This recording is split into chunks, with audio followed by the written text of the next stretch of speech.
hoje eu trago um assunto com algumas semanas de atraso, mas eu espero que esteja em tempo ainda. No capítulo 25 da obra Mecanismos da Mediunidade, ditada por André Luiz, é uma das obras mais difíceis de entendimento, porque ela é bem científica. São 2 livros da série de André Luiz que são mais difíceis, que é o Evolução em 2 Mundos e Mecanismos da Mediunidade. Mas no Mecanismo da Mediunidade, a segunda parte era de bem fácil entendimento. E lá no capítulo 25, André Luiz faz anotações muito interessantes, trazidas, né, as informações que ele traz, que durante milênios, desde que o pensamento, desde que a espécie humana começou a desenvolver o raciocínio e, logicamente, começou-se a pensar num ser supremo, num ser superior a tudo, nós usamos 1000 recursos para facilitar a nossa conexão com esse ser supremo, para facilitar a nossa conexão com Deus. A expressão que André Luiz usa usamos facilitadores de exteriorização dos recursos da nossa mente para comunicar com Deus. Então, que tipo de ferramenta que a gente usava para que nós conseguíssemos esta conexão, esse intercâmbio com Deus, né?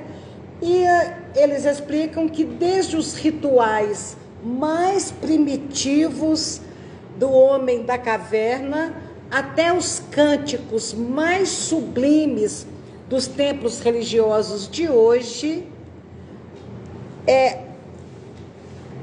tem a função de colocar em ação os recursos que já existem dentro da nossa mente para que nós possamos conectar com o plano espiritual superior. Então, vejam, os recursos de conexão com Deus estão dentro de nós, mas a gente sempre usou ferramentas para isso. Até hoje, quase todo o templo religioso usa a ferramenta que nós acabamos de usar aqui antes da prece. Qual que foi essa ferramenta? A música. A música tem o dom de nos conectar com o plano mais alto, né? Então, quando a gente usa essas ferramentas,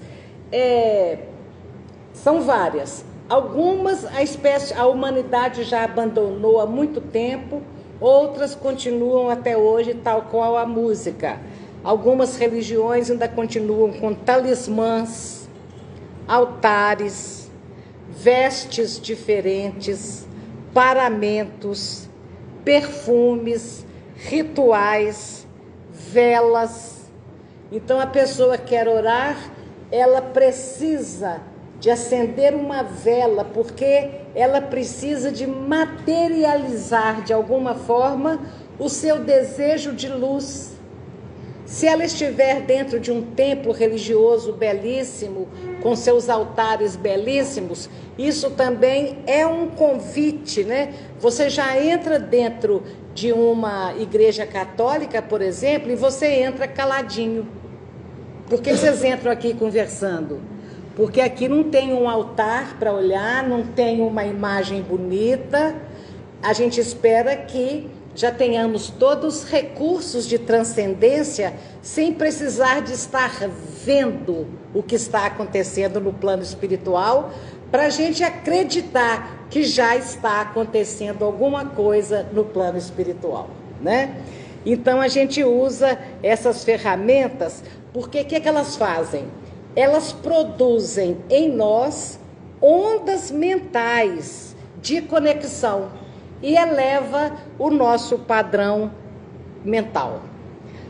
Quando a gente faz isso várias vezes, acaba surgindo em nós um reflexo condicionado. Todo mundo lembra o que é reflexo condicionado, né? Chama reflexo de Pavlov. Era um psiquiatra que começa a treinar cães batia um sininho e dava um pedaço de carne. Batia um sininho e dava um pedaço de carne. E batia um sininho, o cão já se preparava feliz, boca já se tornando salivosa, né, cheia de saliva, e ele já ficava preparado para ganhar o pedaço de carne. Ele já fazia isso por reflexo. Ele estava condicionado a ter o reflexo. E o que é reflexo? É uma ação independente da nossa vontade, que segue imediatamente a um estímulo. Então, o estímulo da experiência de Pavlov era a campainha. O nosso estímulo aqui agora é quando a Márcia diz, por exemplo, vamos elevar o nosso pensamento a Jesus. Esse é o nosso gatilho.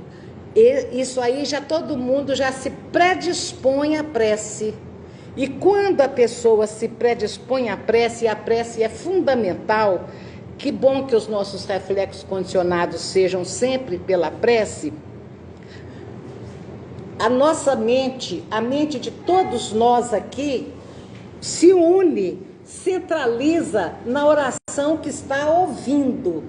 E esse é o papel de cada um de nós aqui dentro, enquanto estivermos ouvindo uma prece. Não é nem repetir a prece junto com a pessoa, é repetir verbalmente, é repetir mentalmente, é fazer aquela corrente, né? Então, a prece é fundamental e ela vai ser sempre o nosso reflexo divino, o nosso reflexo sublime. E o André Luiz diz que a mente centralizada na oração é como uma flor estelar, é como se fosse uma estrela em forma de flor. É uma flor estelar que se abre ao infinito, absorvendo nutrientes de luz e bênção. Então, vocês compreendemos perfeitamente o que acontece quando nós estamos ouvindo uma prece. Nós vamos centralizar os pensamentos, potencializando as palavras que estamos ouvindo, fazendo nossas aquelas palavras, e isso é o nosso reflexo condicionado, onde nós vamos produzir ondas mentais que vão exteriorizar da nossa mente o estado de oração. É isso que acontece conosco. Então, nós tivemos até hoje muitas ferramentas, muitos instrumentos de buscarmos esta conexão com o plano espiritual superior, de buscarmos esta conexão com Deus. E às vezes a pessoa se sente que ainda não está bom, e no seu templo religioso ainda não está bom.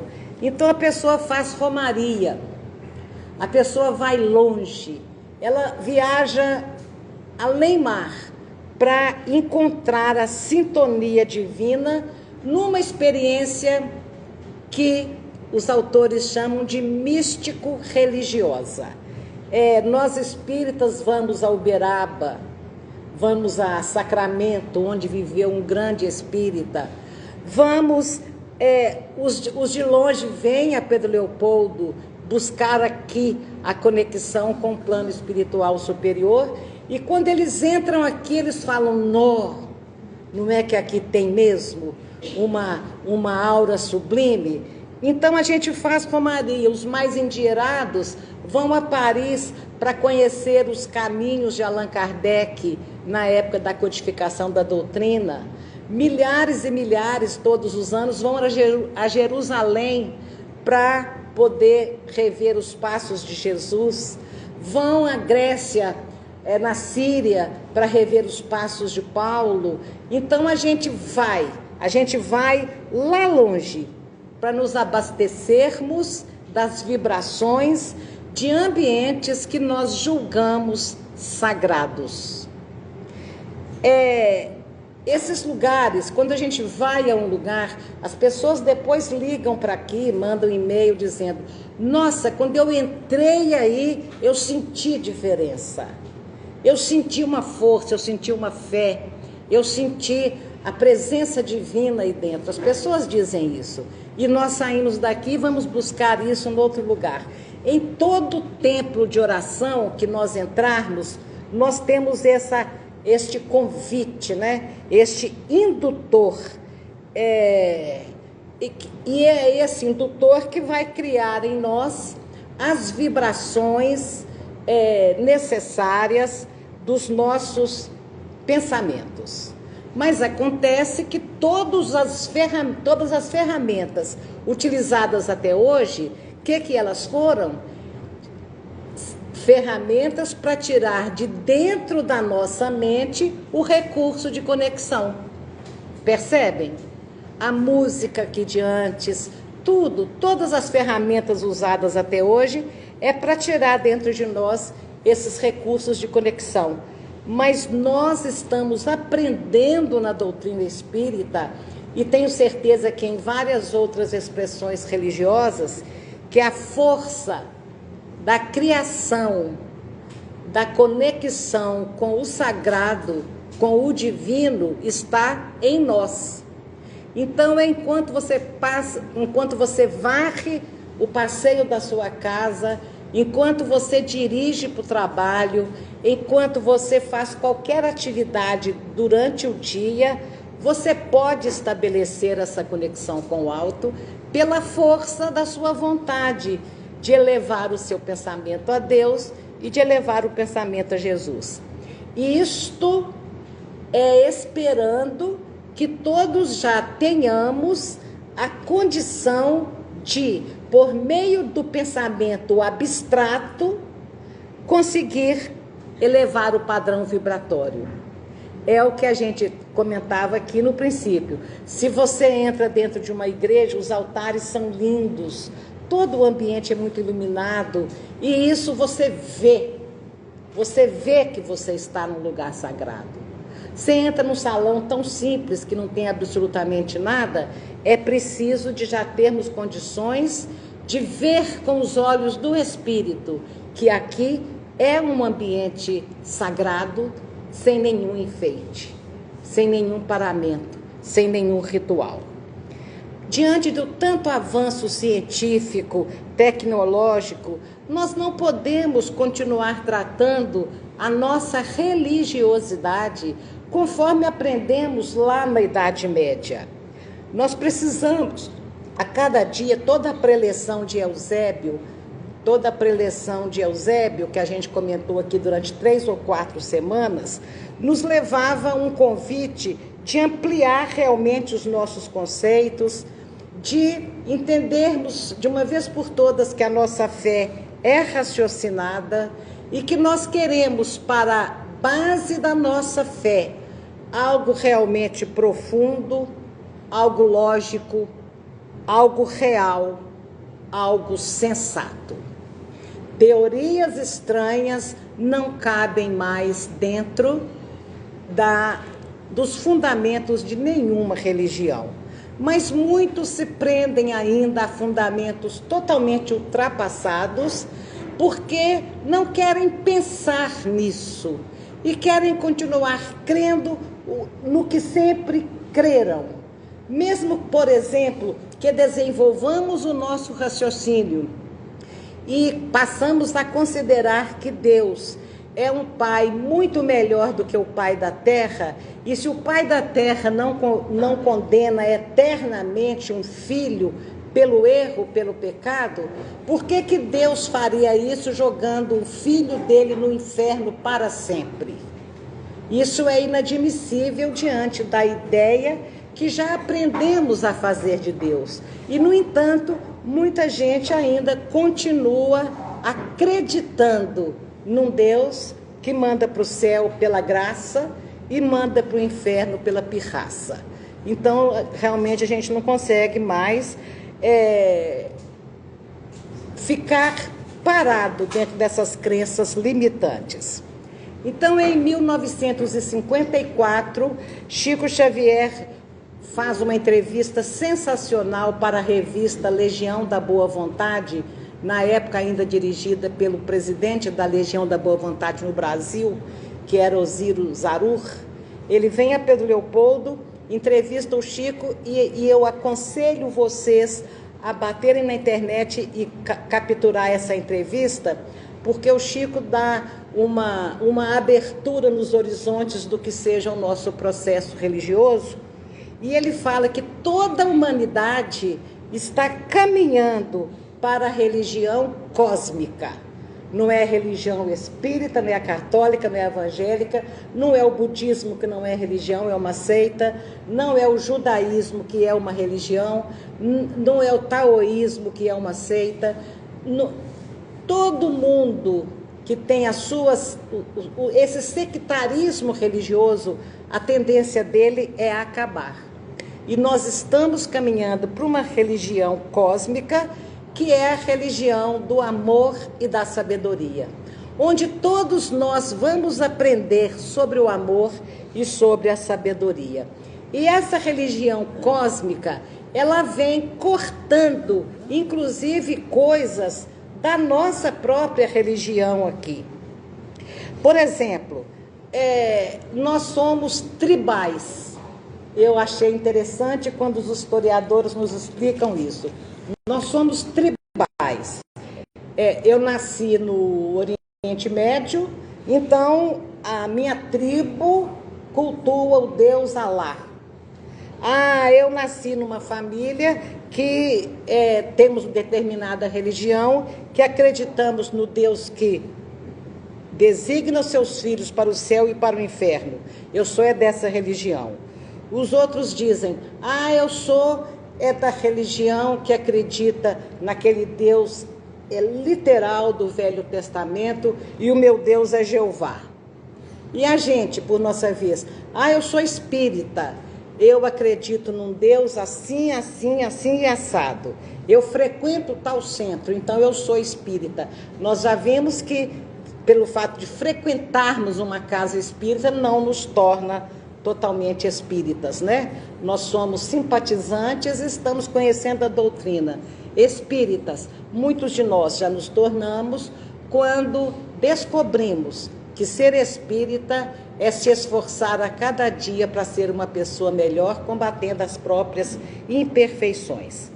Então, é muito estranho a gente começar a pensar que absurdo o Deus de tal religião, que é um Deus vingativo, cruel, que absurdo o Deus dos espíritas, que eles dizem que tudo que acontece é por nossa culpa, que nós somos responsáveis. Eu não quero saber desse Deus.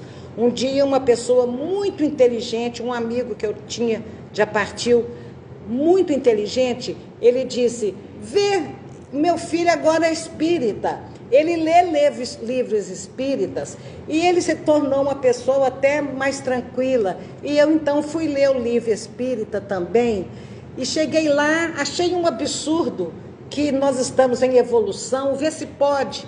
A gente está dentro de um processo evolutivo e a gente tem que continuar crescendo. E eu fiquei pensando que interessante como é que esses conceitos podem agredir uma crença de alguém mais pragmático, né? E muita gente não gosta do Deus espírita, o Deus que responsabiliza a cada um pelas suas obras. Tem muita gente que não gosta. E é muito curioso saber também que tem religião, até hoje, tão tribal.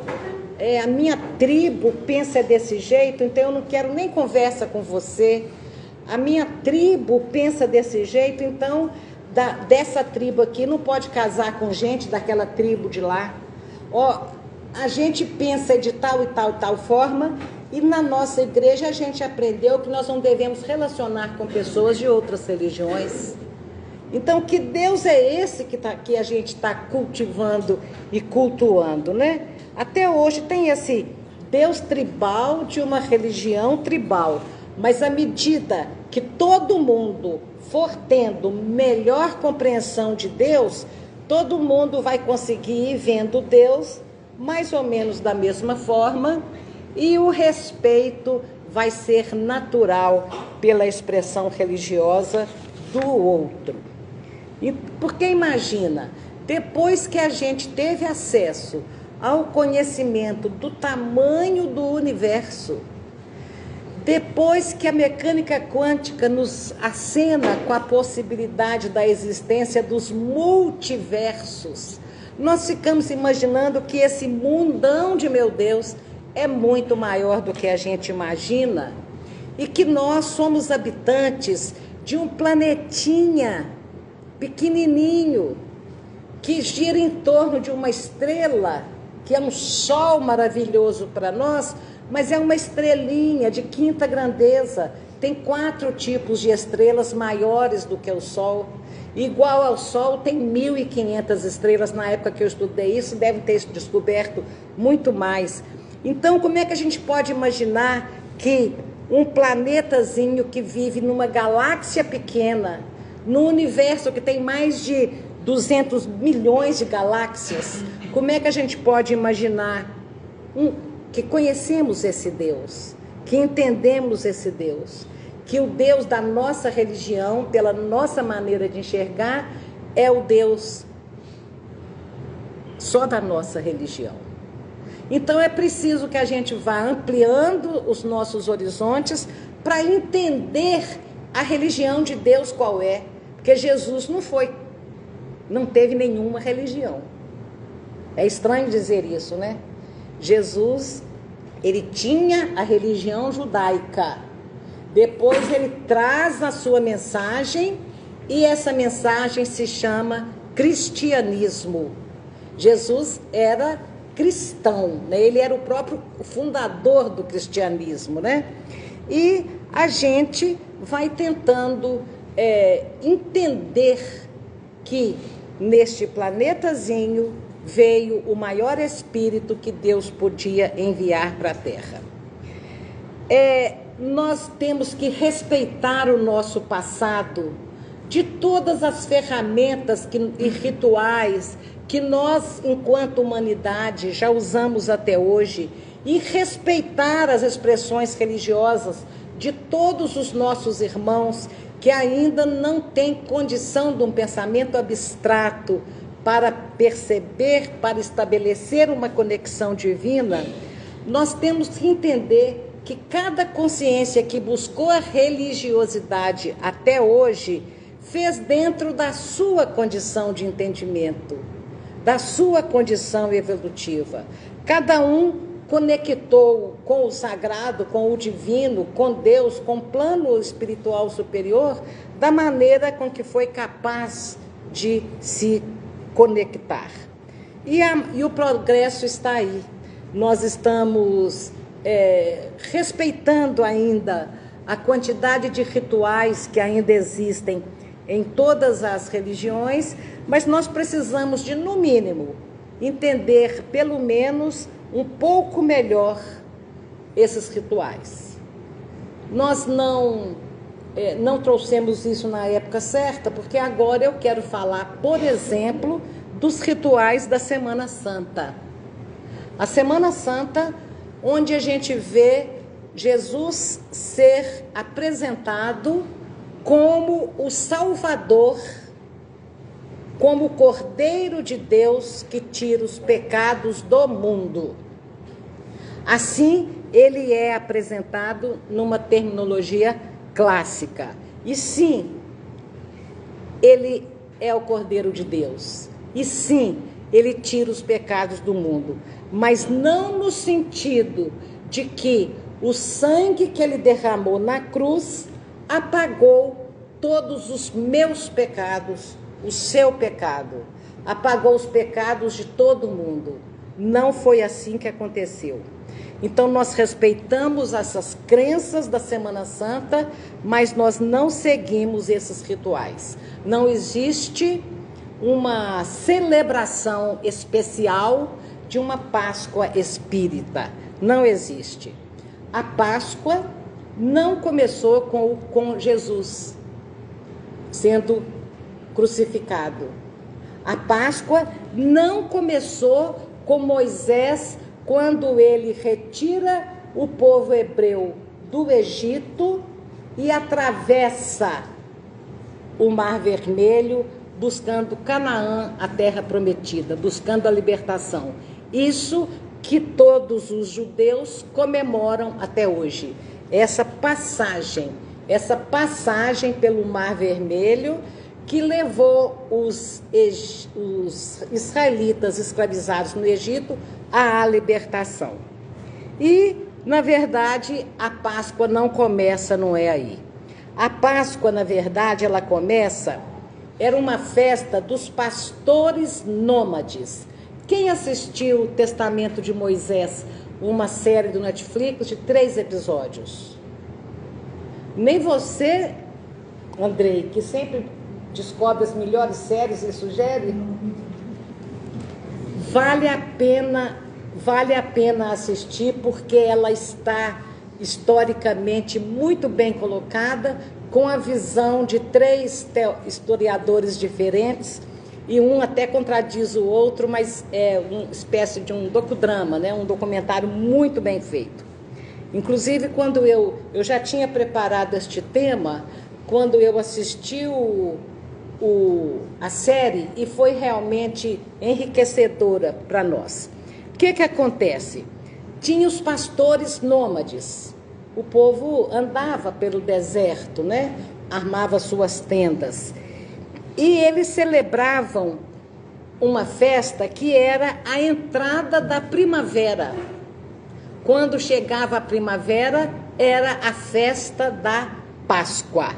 E cada ano, essa festa da Páscoa pré-mosaica caía numa data. Como o catolicismo pegou a Páscoa judaica e trouxe para o cristianismo, então a nossa Semana Santa, a nossa Páscoa, também cai cada ano numa data, não é uma data física. Por que isso acontece? Porque nós temos o calendário gregoriano, feito pelo Papa Gregório, que é baseado no Sol.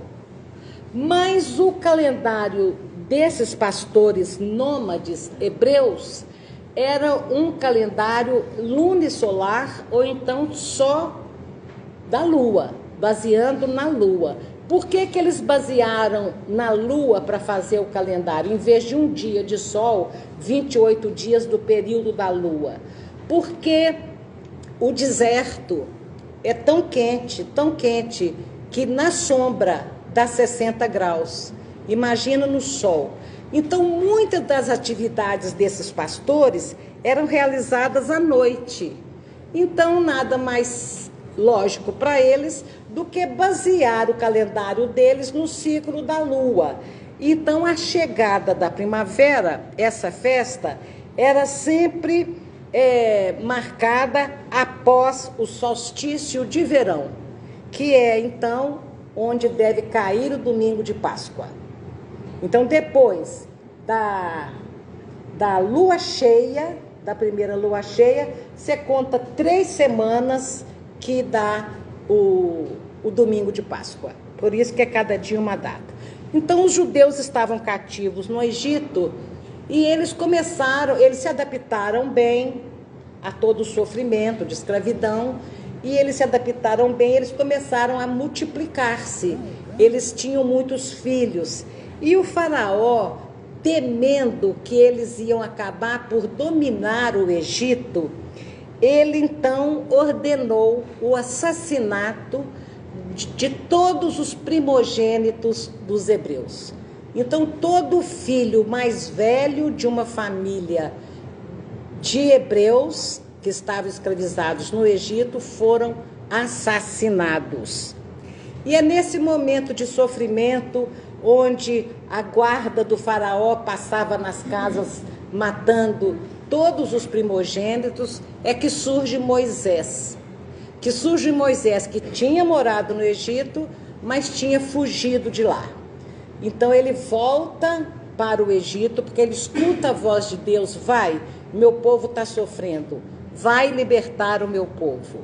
E Moisés chega, então, nesse momento de muito sofrimento, e vai lá e fala para o faraó, que por sinal era tio dele de criação. Ele foi criado por uma princesa, vocês lembram bem a história de Moisés.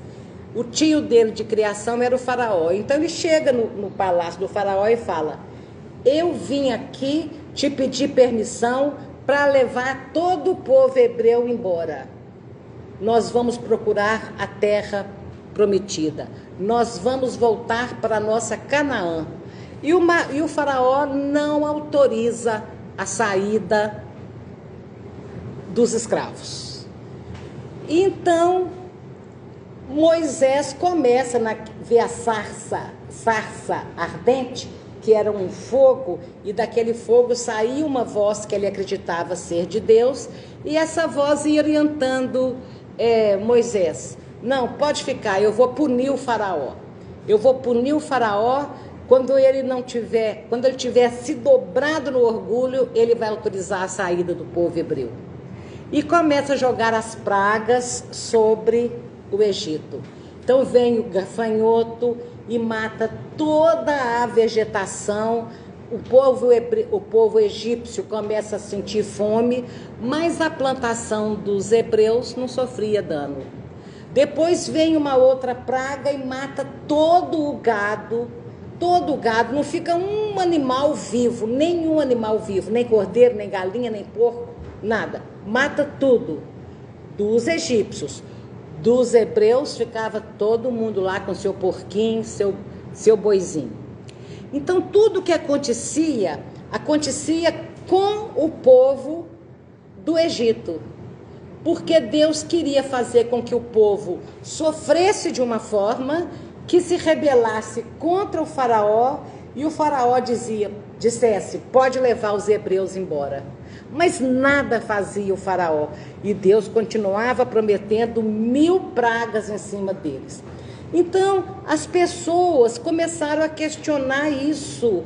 Como é que pode um Deus fazer tanta maldade? A gente não aprendeu que Deus é amor, que Deus é o criador de tudo? Então eles estavam para consolidar a ideia de um Deus único, que Moisés traria para eles logo depois, mas essa crença de que tinha um só Deus e não muitos, já fazia parte do imaginário do povo hebreu, e eles não conseguiam entender aquele Deus. As mães, quando viam as outras mães perderem os seus filhos, as mães hebreias que viam as mães do Egito perderem os seus filhos, ela falava: como é que pode esse Deus ser assim? E começaram realmente a questionar esse Deus de maldade. E o faraó não cedia. Chegou na 10ª praga. A 10ª praga era matar todos os egípcios. Todo mundo ia morrer, mais ou menos isso. Então Moisés diz para o povo judeu, aliás israelita, porque eles não chamavam judeu ainda naquela época. Diz para eles: olha, mata um cordeiro, pega o sangue do cordeiro e passa na porta da sua casa, no portal, no umbral, na porta da frente da sua casa, você passa o sangue do cordeiro. Porque quando Deus mandar matar as pessoas, quem tiver sacrificado o cordeiro e é judeu, e então o anjo vai passar por cima e não vai entrar. Alguns historiadores dizem que Deus manda matar todos os egípcios, mas quando eles foram escrever sobre isso, para isentar Deus, porque todo mundo não estava conseguindo acreditar naquele Deus, para isentar Deus, fala que era um anjo exterminador que passaria matando as pessoas. E Moisés disse: pinta a sua casa com o sangue do cordeiro que você vai sacrificar, que o anjo exterminador, quando ele passar, ele passa por cima e não desce e entra na sua casa. Esta é a Páscoa hebraica, Pessach. Este verbo que está no capítulo 11 e 12 de Êxodos significa passar por cima.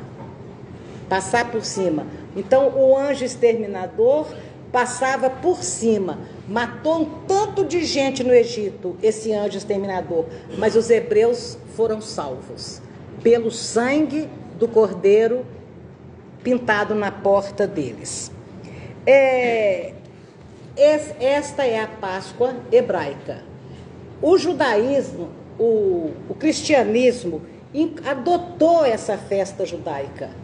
Adotou essa festa judaica pelo fato de que Jesus era um judeu e Jesus estava indo para Jerusalém para celebrar, 600 anos depois desta história de Moisés, os judeus iam a Jerusalém para celebrar a Pêssar, celebrar que o anjo não matou os judeus. Então Jesus estava como judeu indo para Jerusalém para celebrar a Páscoa. E acontece que quando ele chega a Jerusalém, ele é aprisionado e crucificado. Percebe que então aí agora junta a Páscoa hebraica com a Páscoa cristã? Ele chega, inclusive Mateus escreve que Jesus disse, quando chegou: bem sabeis que daqui a 2 dias é a Páscoa e o Filho do Homem será entregue para ser crucificado. João escreve no Evangelho, capítulo 16, que Jesus faz um discurso de despedida, orando por ele e por seus discípulos, e diz, levanta os olhos para o céu e disse: Pai, é chegada a minha hora, glorifica teu Filho, para que teu Filho glorifique a ti.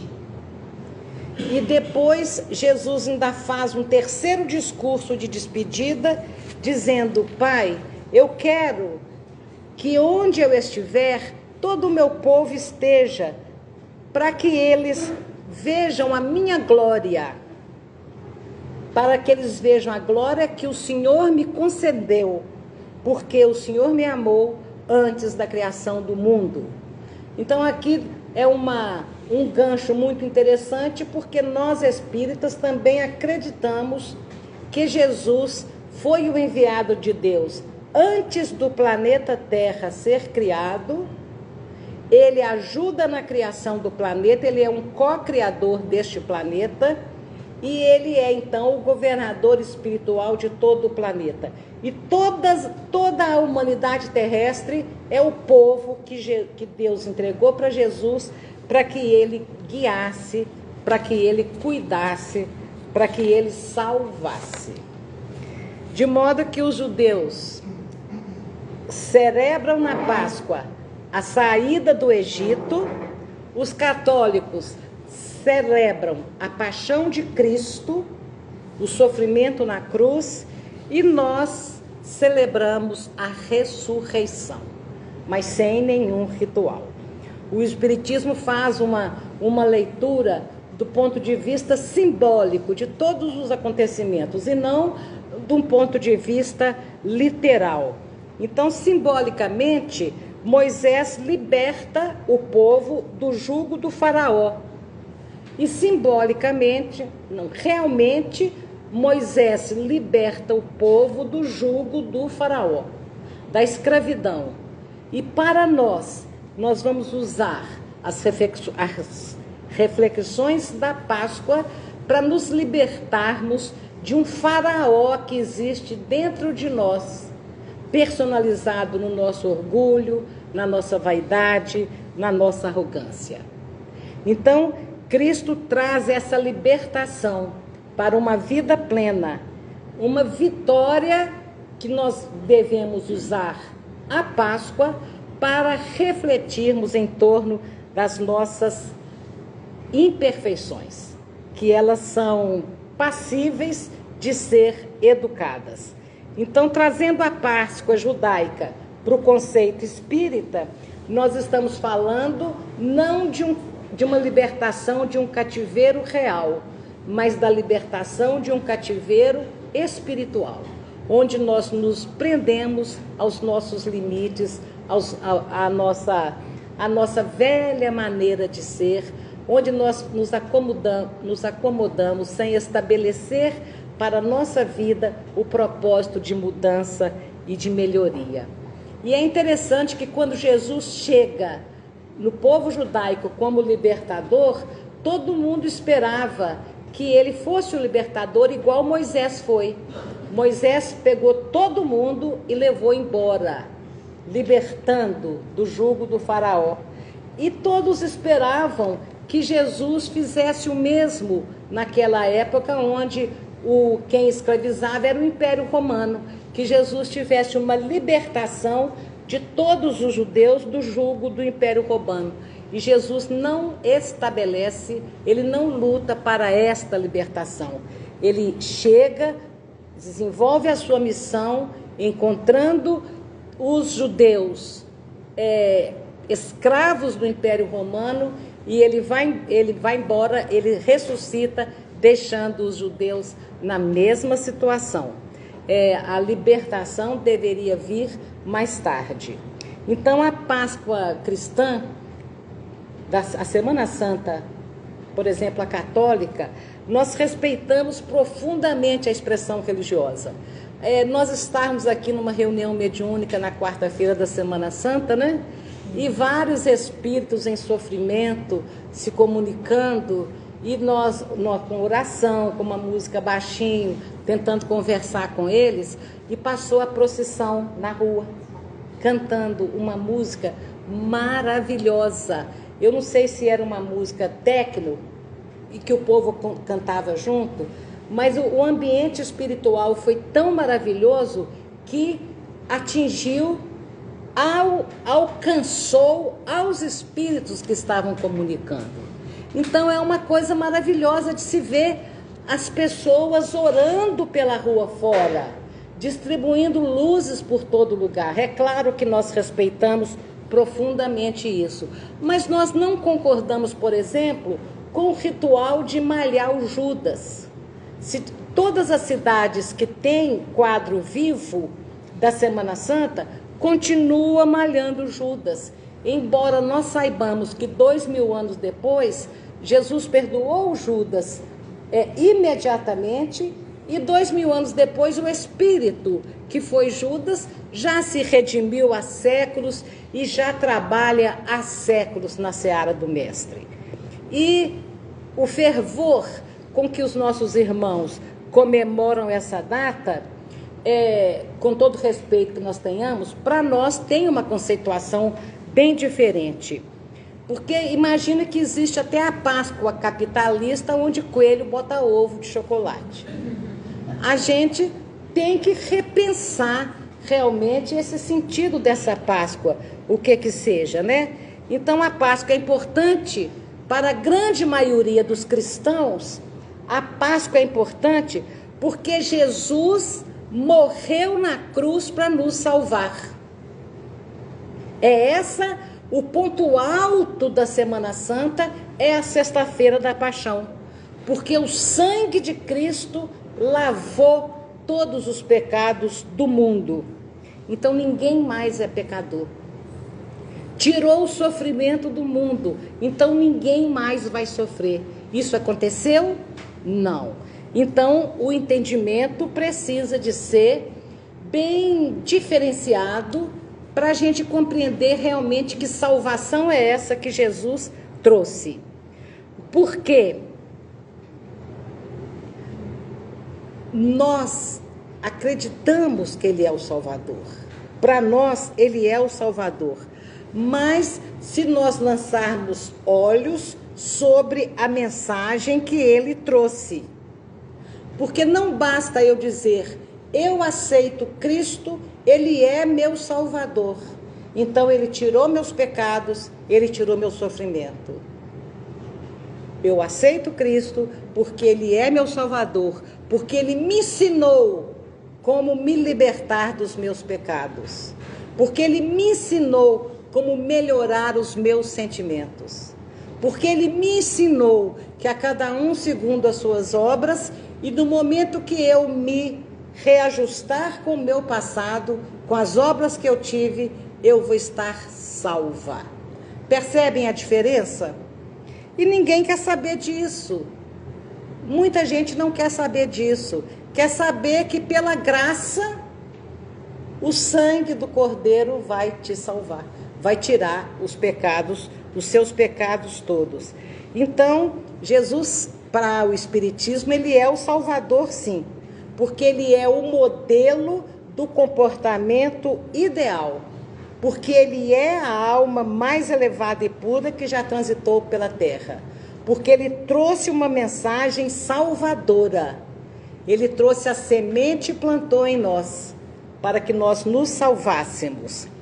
Ele trouxe um evangelho que, à medida que a gente for seguindo esse evangelho, a gente mesmo vai se salvando, porque a gente vai modificando as índoles ruins, as tendências ruins, a gente vai corrigindo as próprias imperfeições, a gente vai tentando praticar o amor a Deus, a si e ao próximo. Então aí é que está, a partir dessas obras, que nós vamos realmente encontrar com o infinito amor de Deus nos salvando. Isso é verdade. Então ninguém quer saber, muita gente prefere não pensar nessa salvação, onde nós temos que fazer algo por ela. É preferível pensar numa salvação que venha pela graça e não pelas obras. E a fé sem obras nada vale, escreveu o apóstolo Tiago. E esta epístola nem faz parte da Bíblia de algumas escolas religiosas, porque eles acreditam na salvação de graça. E nós acreditamos na salvação pelas obras. Como Tiago escreveu, lembrando isso, então tem Bíblia que você procura a carta de Tiago nela e não acha, porque são dos que acreditam que é pela graça. Então, nós vamos finalizando, fechando mais alguns raciocínios. Jesus veio para nos salvar, Jesus veio para nos libertar, mas nós não somos ainda espíritos libertos. A paixão, a dor do Cristo, a morte do Cristo na cruz, por si só, não mudou em nada a nossa condição espiritual. Tivesse Cristo tido essa morte violenta ou não, a morte de Jesus não mudaria em nada a nossa situação espiritual. Não foi na morte que Jesus mostrou a sua grandiosidade. O Espiritismo não vê na morte de Jesus a libertação que ele nos trouxe. Não é que nós não reconheçamos que ele sofreu, e sofreu com dignidade, e sofreu com grandeza, mas ele não foi o único a sofrer daquele jeito. Aquele tipo de via sacra, que não era uma via até chegar no Calvário, Jesus que torna esse caminho sagrado e fica uma via sacra. Os criminosos, os malfeitores, ladrões, assassinos também carregavam a cruz nas costas, caminhava por ali, chegava no monte e era crucificado, porque esta era a pena aplicada para quem praticasse crimes, como por exemplo aquele que Jesus foi condenado, que foi o crime de sedição. Na verdade, Jesus foi condenado porque ele foi acusado de querer tomar o poder do imperador. Era um crime político. Os ladrões foram condenados. Hoje sabemos que Barrabás era também um líder religioso político. E todos os assassinos e malfeitores morreram na cruz. Então Jesus, assim considerado, ele também morreu na cruz. Então não foi a morte que salvou, porque muitos morriam na cruz. Não foi a morte.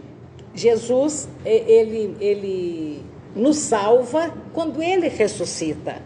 Não é na morte que ele é o Salvador nosso, não. Para nós, a importância de Jesus está na salvação que ele trouxe, entre aspas, quando ele vive entre nós. É a vida de Jesus é que nos salva. E principalmente, a cruz nos ensinou muito. A cruz nos ensinou, por exemplo, que a nossa salvação virá no momento que nós carregarmos por nossa vez a nossa cruz. Os nossos compromissos difíceis, dolorosos, sejam quais forem. Mas a cruz, o símbolo, tem esse significado para nós. Nós todos temos a nossa cruz a ser carregada. E nós vamos entender que os nossos pecados que Jesus tira não são os pecados do passado. Esses já estão registrados na nossa conta, na contabilidade divina. O que Jesus pode tirar são os nossos pecados futuros no momento que a gente segui-lo. Isso faz sentido para vocês? Então Jesus salva dos nossos pecados futuros. Ele é o nosso Salvador no momento que nós entendermos que nós precisamos aprender a amar os nossos irmãos como Ele amou. Os nossos equívocos são nossos. E nós aprendemos com Jesus que o amor cobre a multidão dos nossos pecados. Mas não é o amor que alguém vai dedicar a mim, não. É o amor que eu dedicar aos outros que vai cobrir a multidão dos meus pecados.